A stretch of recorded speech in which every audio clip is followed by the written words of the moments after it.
మహోన్నతుడైన యేసుక్రీస్తు ఘనమైన నామంలో ప్రేమధార టీవీ వీక్షకులందరికీ శుభములు తెలియజేస్తున్నాం. నేటి పాఠంలో మనము సంఖ్యాకాండము 20-21 అధ్యాయాలను ధ్యానించుకోబోతున్నాం. ఇందులో ప్రజలు మళ్ళీ సనగడం మొదలుపెట్టినట్లుగా చూస్తాం. రాతిలో నుండి నీరు వచ్చిన విధానాన్ని మరియు మోషే చేసిన చిన్న పొరపాటును గూర్చి కూడా వింటాం. ఇశ్రాయేలుకు ప్రయాణంలో ఏదోము కలిగించిన ఆటంకం, అహరోను మరణం మొదలైన వివరాలు సంఖ్యాకాండం 20వ అధ్యాయంలో వింటాం.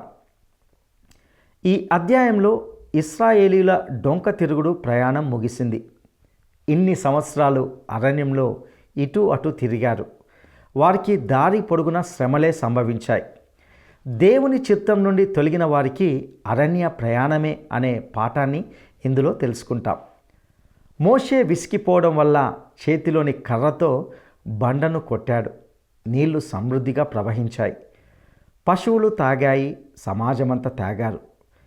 ఇది మెరీబా జలం అనబడింది. అక్కడ దేవుని పరిశుద్ధత సన్మానించబడలేదు. ఇశ్రాయేలీల సనుగులకు సంబంధించి మరికొన్ని ఆధ్యాత్మిక సత్యాలను ఈనాటి పాఠంలో మనము తెలుసుకుందామా? సోదరీ సోదరులారా, 37 సంవత్సరాల తరువాత తిరిగి ఇశ్రాయేలీయులు కాదేషు బర్నియాలో కనిపించారు. 7వసారి మళ్లీ సనగడం మొదలుపెట్టారు. రాతిలో నుండి నీరు వచ్చింది. మోషే చేసిన చిన్న పొరపాటు, ఇశ్రాయేలుకు ప్రయాణంలో ఎదోము కలిగించిన ఆటంకం, అహరోను మరణం మొదలైన వివరాలు సంఖ్యాకాండం 20వ అధ్యాయంలో ఉన్నాయి. వినండి. ఈ అధ్యాయంలో ఇశ్రాయేలీయుల డొంక తిరుగుడు ప్రయాణం ముగిసింది. ఇన్ని సంవత్సరాలు అరణ్యంలో తిరిగారు. వారికి దారి పొడుగునా శ్రమలే. మన పరిస్థితి కూడా అంతే. దేవుని చిత్తము నుండి తొలగిన వారికి అరణ్య ప్రయాణమే. సంఖ్యాకాండం 20వ అధ్యాయం 1 నుండి 13వ వచనం వరకు. ఇశ్రాయేలీయులు సీను అరణ్యానికి వచ్చారు. ప్రజలు కాదేషులో దిగారు. మిర్యాము అక్కడే చనిపోయి పాతిపెట్టబడింది. ఆ సమాజానికి నీరు లేదని చెప్పి వారు మోషేతో వివాదం పెట్టుకున్నారు. మేము చావాలనా? ఎందుకు మమ్మల్ని అరణ్యంలోకి తెచ్చారు? మాకు తిండి గింజలు లేవు, ఫలాలు లేవు, తాగడానికి నీళ్లూ లేవు. మోషే అహరోనులు సాగిలపడగా యెహోవా మహిమ వారికి కనిపించింది. దేవుడు మోషేతో, నీవా బండతో మాట్లాడు, ఆ బండ నీరిస్తుంది. మోషే చేతిలో కర్ర ఉంది. సమాజమంతా బండ ఎదుట కూడి ఉన్నారు. మోషే వారి సణుగుకు విసిగిపోయి తన చెయ్యి ఎత్తి 2 మార్లు తన కర్రతో బండను కొట్టాడు. నీళ్లు సమృద్ధిగా ప్రవహించాయి. పశువులు తాగాయి, సమాజమంతా తాగారు.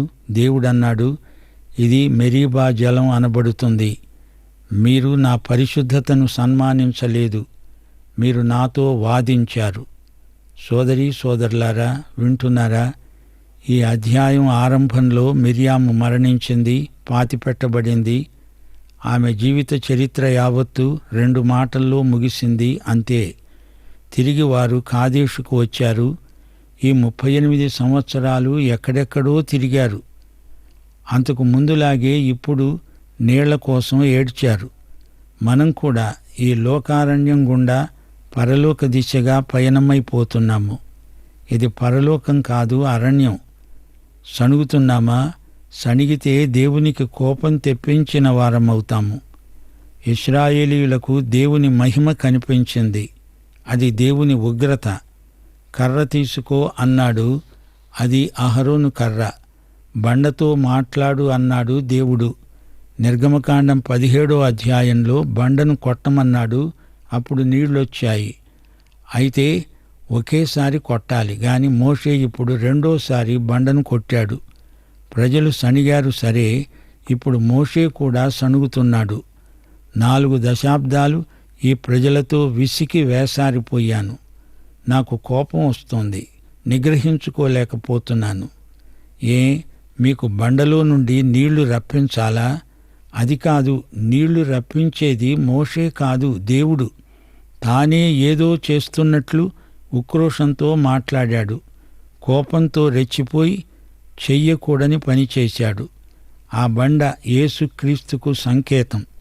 ఈ బండ ఒకేసారి కొట్టబడింది, అనగా యేసు సిలువ వేయబడ్డాడు. మరోసారి ఆయనను సిలువ వేయకూడదు. రెండోసారి బండతో మాట్లాడాలి కానీ కొట్టకూడదు. అలా చేసినందుకు మోషే ఎంతో నష్టపోయాడు. తాను వాగ్దత్త భూమిలో ప్రవేశించే భాగ్యాన్ని కోల్పోయాడు. ఉద్రేకం మంచిదే కాని చెడ్డ ఉద్రేకం మరీ చెడ్డది. యేసు ఒక్కసారే చనిపోయాడు, మరల చనిపోడు. 1 కొరింథీ 10:4 తమను వెంబడించిన ఆత్మ సంబంధమైన బండలోనిది తాగారు. ఆ బండ క్రీస్తే. మోషే కొట్టినా నీళ్లు ఆగిపోలేదు. దేవుని కృప ఎంత గంభీరమైనదో చూడండి. మోషే భౌతికమైన వాగ్దత్త భూమిలో ప్రవేశించలేదు గాని అంతకంటే శ్రేష్టమైన రూపాంతరపు కొండ మీద యేసు ప్రభువుతో ఏలియాతో సమావేశంలో పాల్గొన్నాడు. మనం కూడా యేసుక్రీస్తు యొక్క మరణ పునరుత్థానాలను బట్టి పరమకానానుకు హక్కుదారులమవుతున్నాము. సోదరీ సోదరులారా, ప్రతి విశ్వాసి జీవితంలో ఒక మెరీబా ఉంటుంది. మనం ప్రభువు మాట వినాలి కానీ ఆయన మహిమను దొంగిలించే శోధనలో పడిపోకూడదు. సంఖ్యాకాండం 20:14-29 వరకు. కాదేషు నుండి మోషే ఎదోము రాజు వద్దకు దూతలను పంపాడు. అడిగాడు, ఈజిప్టు నుండి దేవుడు మమ్ములను విమోచించి బయటికి తెచ్చాడు. మేము మీ పొలిమేరల చివర కాదేషులో ఉన్నాము. మమ్మల్ని నీ దేశం దాటిపోనియ్యి, రాజమార్గమున నడిచి వెడతాము. మీకేమీ నష్టం కలిగించము. అందుకు ఎదోము రాజు సుతరాము ఒప్పుకోలేదు. మీరు మా దేశము గుండా వెళ్ళడానికి వీల్లేదు. ఇశ్రాయేలీయులు చేసేదేమీ లేక అక్కడి నుండి తొలగిపోయారు. హోరు కొండకు వచ్చారు. ఈ కొండ ఎదోము పొలిమేరల వద్ద ఉంది. యెహోవా హోరు కొండ మీద మోషే అహరోనులతో మాట్లాడాడు అన్నాడు. అహరోను చనిపోతాడు. మోషే, నీవు వాగ్దత్త భూమిలో అడుగు పెట్టవు. అహరోను స్థానంలో అతని కుమారుడైన ఎలియాజరును నియమించు. మోషే యెహోవా ఆజ్ఞాపించినట్లే చేశాడు. హోరు కొండపై ఎలియాజరు తన తండ్రి వస్త్రాలు ధరించాడు. అహరోను కొండ శిఖరం మీద చనిపోయాడు. మోషే ఎలియాజరు కలిసి కొండ దిగి వచ్చారు. ఇశ్రాయేలు కుటుంబీకులందరూ అహరోను మృతికి 30 రోజులు సంతాపం వెలిబుచ్చారు. గొప్ప రాజకీయవేత్తగా మోషే వివేకంతో వ్యవహరించాడు. ఎదోము ఇశ్రాయేలుకు సోదరుడే. మోషే ఎదోమును ఒప్పించాలని చూచాడు గాని ఎదోము కాదు కూడదు అన్నాడు. రాజకీయ చాతుర్యంతో పనిలేదు. దేవుని మేఘస్తంభం, అగ్నిస్తంభం ఉండగా ఒకరిని అడిగేదేమిటి? దేవుడి కంటే ముందుగా పరిగెత్తగలడా మోషే? ప్రియ సోదరుడా, సోదరి, అహరోను జీవితంలో మనకు కొన్ని పాఠాలు లభిస్తాయి. నేర్చుకుందాం. ఈ లోకంలో కొందరు విశ్వాసులున్నారు. రక్షించబడిన వారే కాని జీవితంలో ఎన్నడూ రక్షణ ఫలాలను అనుభవించిన వారు కారు. ఆత్మశాంతి లేకుండా సంఘర్షణలతోనే జీవితమంతా గడిపిన వారున్నారు. అడుగడుగునా వీరికి అంతరాయాలే. అయినా వీరు రక్షించబడిన వారు. అహరోను జీవితం అచ్చం అలాంటిదే. పాలస్తీనాను గురించి ఎన్నో కలలు కన్నాడు గాని అందులో ఒక్క పాల చుక్క గాని తేనె బొట్టు గాని రుచి చూడలేకపోయాడు. అహరోను ప్రధాన యాజకుడు. అహరోను జాతి అంతటికీ ప్రాతినిధ్యం వహించిన నాయకుడు. ఇప్పుడు అహరోను లేడు. అతని కుమారుడు ఎలియాజరు వారికి కొత్త యాజకుడు. అయితే మన ప్రభువు నిరంతర యాజకుడు. మెల్కీసెదెకు క్రమానికి చెందినవాడు. ప్రియ సోదరీ సోదరులారా, వింటున్నారా? ఇశ్రాయేలీయులు అరణ్యయాత్ర ముగించారు. వాగ్దత్త భూమిలో అడుగిడబోతున్నారు. మనం కూడా త్వరలో ఈ లోకారణ్యయాత్ర ముగించి పరలోకంలో ప్రవేశించబోతున్నాము. ఈ అధ్యాయం ముగింపులో కొత్త యాజకుడైన ఎలియాజరును గురించి కొన్ని మాటలు చెప్పనివ్వండి. ఇతడు తన స్వంత సోదరులిద్దరూ దేవునికి ఎలా అవిధేయులైంది చూచాడు. తన తండ్రిని అతని అవసాన దశలో దగ్గరే ఉండి చూచినవాడు. చిన్నప్పటి నుండి మోషే అహరోనులను బాగా గమనించాడు. ఇప్పుడు యెహోషువను గమనిస్తున్నాడు. ఇప్పుడు తానే యెహోషువకు సలహాదారు. ప్రధాన యాజకుడుగా బాధ్యత గల గొప్ప పదవిని చేపట్టాడు. తన సోదరులు నాతాను, అబీహు, మేనత్త మిర్యాము గత చరిత్రలో నుండి తాను గొప్ప పాఠాలు నేర్చుకున్నాడు ఎలియాజరు. సంఖ్యాకాండం 27వ అధ్యాయం 21వ వచనంలో ఎలియాజరును గురించిన ప్రశంస ఉంది. యాజకుడైన ఎలియాజరు ఎదుట యెహోషువ నిలువగా అతడు యెహోవా సన్నిధిని ఊరీము తీర్పు వలన అతని కోసమై విచారిస్తాడు. ఇశ్రాయేలీయులందరూ అతని మాట చొప్పున సమస్త కార్యాలు చేస్తారు. శ్రోతలు, ఇప్పుడు మనం సంఖ్యాకాండం 21వ అధ్యాయంలోకి వచ్చాము. అరణ్యంలో ఇశ్రాయేలు ప్రజలు ద్రిమ్మరులై ఇంతవరకు అటూ ఇటూ తిరిగారు. ఇప్పుడు వాగ్దత్త భూమిలో ప్రవేశించబోతున్నారు. యుద్ధంలో ప్రథమ విజయం వారికి లభించింది. ఈసారి వీరి సణుగుకు శిక్షగా తాపకరమైన సర్పాలు వచ్చి కాటందుకున్నాయి. అరణ్యంలో మోషే సర్పాన్ని ఎత్తాడు. ఈ సంఘటనను యేసు ప్రభు స్వయంగా పేర్కొన్నాడు. ఇది ప్రభువు శిలువ వేతకు సంకేతం. సంఖ్యాకాండం 21వ అధ్యాయం 1 నుండి 3వ వచనం వరకు దక్షిణ దిక్కున నివసించే అరాదు రాజు కనానీయుడు. అతడు ఇశ్రాయేలీయులతో యుద్ధం చేశాడు. కొంతమందిని చెరపట్టాడు. ఇశ్రాయేలీయులు దేవునికి మొరపెట్టారు, దేవా, మా చేతికి ఈ జనాన్ని అప్పగించు. దేవుడు అలాగే వారిని అప్పగించాడు. ఇశ్రాయేలీయులు వారి పట్టణాలను నిర్మూలం చేశారు. అందుకే ఆ ప్రాంతాన్ని హోర్మా అని పిలిచారు. ఈజిప్టును విడిచి వచ్చాక ఇది రెండో అనుభవం. అమాలేకును గెలిచిన తరువాత వారికి ఇది రెండో ఘన విజయం.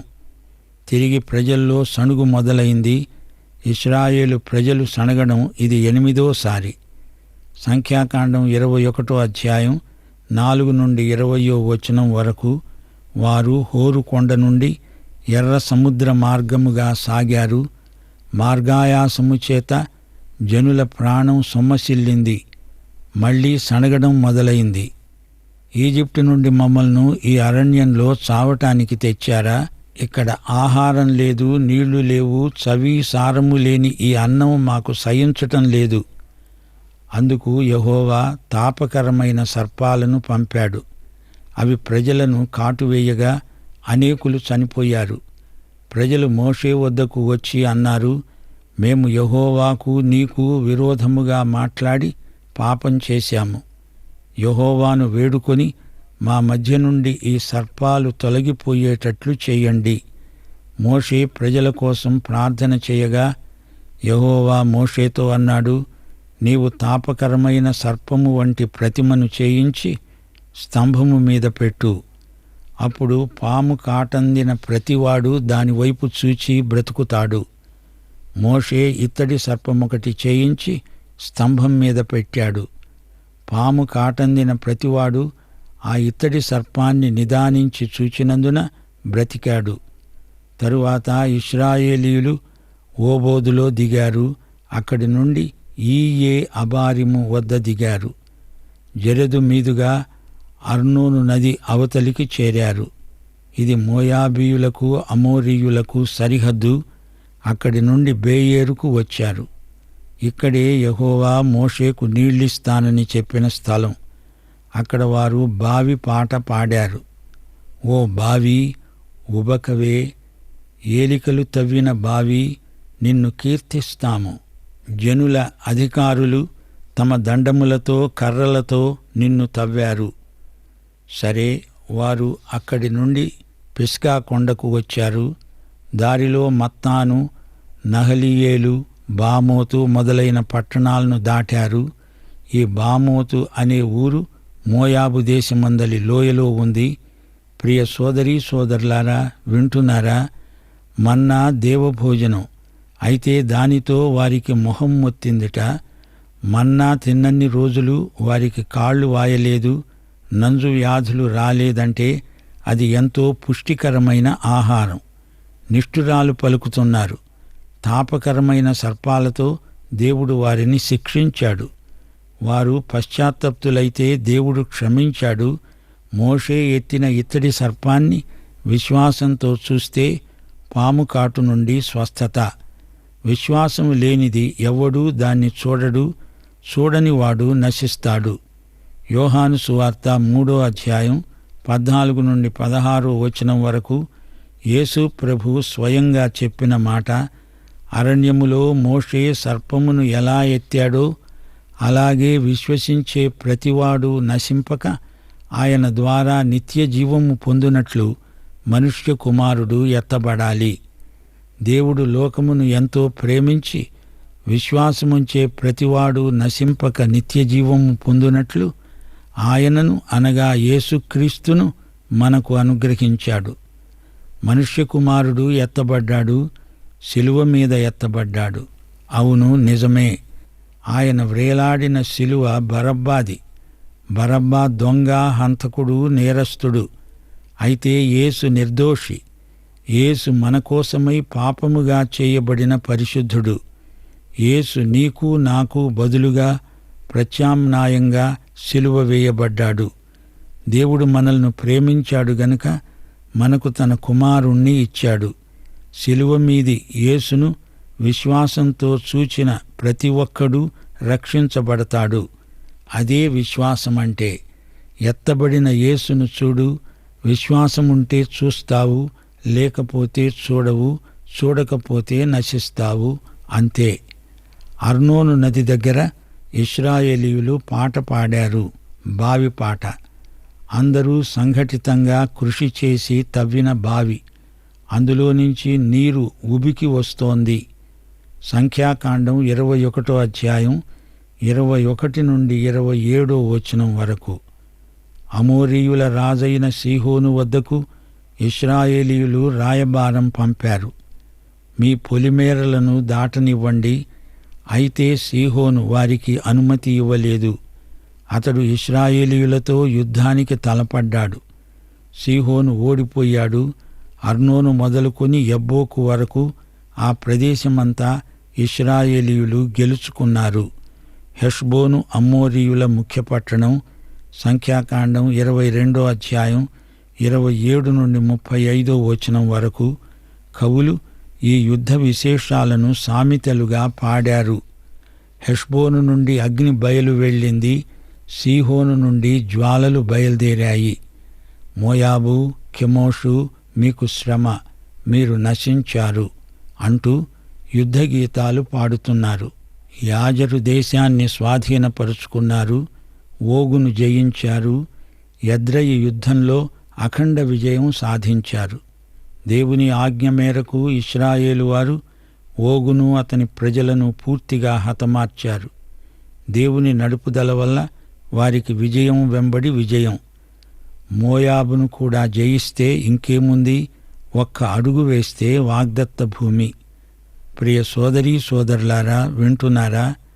అరణ్యంలో మోషే ఎత్తిన ఇత్తడి సర్పం ప్రవచనాత్మకమైన, చరిత్రాత్మకమైన సంకేతం. 78వ కీర్తన అంతా ఇశ్రాయేలీయుల సణుగు మనస్తత్వానికి అద్దం పడుతుంది. ఆ తరం మూర్ఖత్వానికి, తిరుగుబాటుకు పెట్టింది పేరు. దేవుడు వారికి ఎంత మేలు చేసినా ఆయనకు వారు తిరగబడుతూనే ఉన్నారు. దేవుణ్ణి శోధించారు. దేవదూతల భోజనాన్ని దేవుడు వారికి సమృద్ధిగా సరఫరా చేశాడు. అయినా వారు దేవునికి విరోధంగా పాపం చేస్తూనే వచ్చారు. అయినా ఆయన వాత్సల్య సంపూర్ణుడై వారిని నాశనం చేయలేదు. పదే పదే వారు విగ్రహారాధనలో పడిపోయారు. ఇశ్రాయేలు అరణ్యయాత్ర ఒక పీడకల లాంటిది. 3 విధాలుగా ఇశ్రాయేలీయులు తమ దేవుణ్ణి బాధ పెట్టారు, ఏడిపించారు, విసికించారు. 1, దేవుడు తమ పట్ల చేసిన అద్భుతాలను వారు మరచిపోయారు. 2, దేవుడిచ్చిన దానితో తృప్తి చెందక ఇంకా కావాలని ఏడ్చారు. 3 వారు హృదయపూర్వకంగా పశ్చాత్తాపం చెందక దేవుడు చేసిన మేళ్లను మరచి కృతజ్ఞులు, విశ్వాసఘాతకులు అయ్యారు. మనకు కూడా అడపాదడపా సణిగే బుద్ధి పొడసూపుతూ ఉంటుంది. దీని మూలమేదో పసికట్టి దాన్ని వెంటనే తుంచివెయ్యాలి. ముగింపులో మరో మాట, ఇశ్రాయేలీయులు కొందరు పాము కాటు చేత చచ్చారు. పాము కాటు వేసినప్పుడు మొదట కొంచెము నొప్పి, రాను రాను నొప్పి ఎక్కువవుతుంది. రోగి మరణిస్తాడు. విషం శరీరమంతటా ప్రసరిస్తుంది. పాపం కూడా అంతే. ఇత్తడి సర్పాన్ని తేరిచూచిన వారికి స్వస్థత. ఆయన వైపు విశ్వాస దృక్కులతో చూస్తే పాపం నుండి విడుదల, రక్షణ. పాప విషం పాము విషం కంటే ఘోరమైనది, ఆధ్యాత్మిక మరణాన్ని కలిగిస్తుంది. ఇశ్రాయేలీయులకు ఈ యుద్ధ కౌశలం ఎలా అలవడింది? మోషే వారి నాయకుడు. దేవుడు నాయకుణ్ణి నడిపిస్తే అత్యధిక విజయం తప్పక కలుగుతుంది. వారు వాగ్దాన భూమిలో ప్రవేశిస్తారు. వాగ్దానం చేసిన దేవుడు నమ్మకమైనవాడు. ప్రియనేస్తం, నీవు ఈ దేవుణ్ణి, ఆయన పంపిన క్రీస్తును ఎరుగుదువా? నిత్య జీవానికి నీవు వారసుడివా? రక్షించబడ్డావా? పాఠం సమాప్తం. అందరూ తలలు వంచండి, క్లుప్త ప్రార్థన చేసుకుందాం. ప్రేమగల తండ్రి, నీకు మా హృదయపూర్వకమైన కృతజ్ఞతాస్తుతులు. నీవు మమ్ములను ఈ లోకారణ్య యాత్రలో నడిపిస్తున్నావు. సనగకుండా మాకు కృతజ్ఞతలు వ్యక్తం చేసే బుద్ధి దయచేయండి. సణుగుకు జవాబు రాదు, అది ప్రార్థన కాదు. నీపై ఆధారపడి మేము అనుదినము ప్రార్థన చేసే మనస్సు మాకు దయచేయమని, ఈ అరణ్యయాత్రను విజయవంతంగా ముగించడానికి కావలసిన విశ్వాస బలము, కృపాబలము మాకందరికీ అనుగ్రహించుమని, నీవే మహిమ పొందుమని ప్రభు అయిన యేసుక్రీస్తు వారి దివ్యనామమున ప్రార్థన చేస్తున్నాము తండ్రి. ఆమేన్. ప్రియులారా, ఈనాటి పాఠంలో మనము సంఖ్యాకాండము 20, 21 అధ్యాయాల నుండి కొన్ని పాఠాలను నేర్చుకున్నాం. ఇందులో ప్రజలు మళ్ళీ సనగడం మొదలుపెట్టినట్లుగా చూశాం. ఎప్పటిలాగే నీళ్ల కోసం ఏడ్చారు. సనగడం చాలా హేయమైన పాపం. రాతిలో నుండి నీరు వచ్చిన విధానాన్ని మరియు మోషే బండను 2 మార్లు కొట్టి చేసిన చిన్న పొరపాటును గురించి కూడా విన్నాం. ఆ బండ యేసుక్రీస్తుకు సంకేతం. ఈ బండ ఒకేసారి కొట్టబడింది, అనగా యేసు సిలువ వేయబడ్డాడు. మరోసారి ఆయనను సిలువ వేయకూడదు. మనం కూడా ఈ లోక అరణ్యం గుండా పరలోక దిశగా పయనం అయిపోతున్నాం. ఇశ్రాయేలు ప్రజలు ఇన్ని సంవత్సరాలు అరణ్యంలో అటు ఇటు తిరిగారు. వారికి దారి పొడుగున శ్రమలే సంభవించాయి. దేవుని చిత్తం నుండి తొలగిన వారికి అరణ్య ప్రయాణమే అనే పాఠాన్ని ఇందులో తెలుసుకున్నాం. ఈ లోకంలో కొందరు విశ్వాసులు ఉన్నారు. వారు రక్షించబడిన వారే, కానీ జీవితంలో ఎన్నడూ రక్షణ ఫలాలను అనుభవించరు. ఆత్మశాంతి లేకుండా సంఘర్షణలతోనే జీవితమంతా గడిపిన వారున్నారు. అడుగడుగునా వీరికి అంతరాయాలు, అయినా వీరు రక్షించబడిన వారు. మనం కూడా త్వరలో ఈ లోక అరణ్య యాత్ర ముగించి పరలోకంలో ప్రవేశించబోతున్నాం. అరణ్యంలో ఇశ్రాయేలు ప్రజలు దేశదిమ్మరులై ఇంతవరకు ఇటు అటు తిరిగారు. ఇప్పుడు వాగ్దత్త భూమిలో ప్రవేశించబోతున్నారు. ఇశ్రాయేలులు సనిగినప్పటికీ వారు ప్రార్థించినప్పుడు దేవుడు వారి మొరను విన్నట్లుగా చూశాం. దేవుని నడుపుదల వలన వారికి విజయం వెంబడి విజయం సంభవించింది. ఇదే దేవుని కృప. ప్రియులారా, మన జీవితాల్లో సనుగులతో దేవుణ్ణి విసిగించకుండా తన కృప మీద ఆధారపడి జీవించుదామా? అటి కృప దేవుడు మీకు దయచేయనుగాక. దైవాశీస్సులు.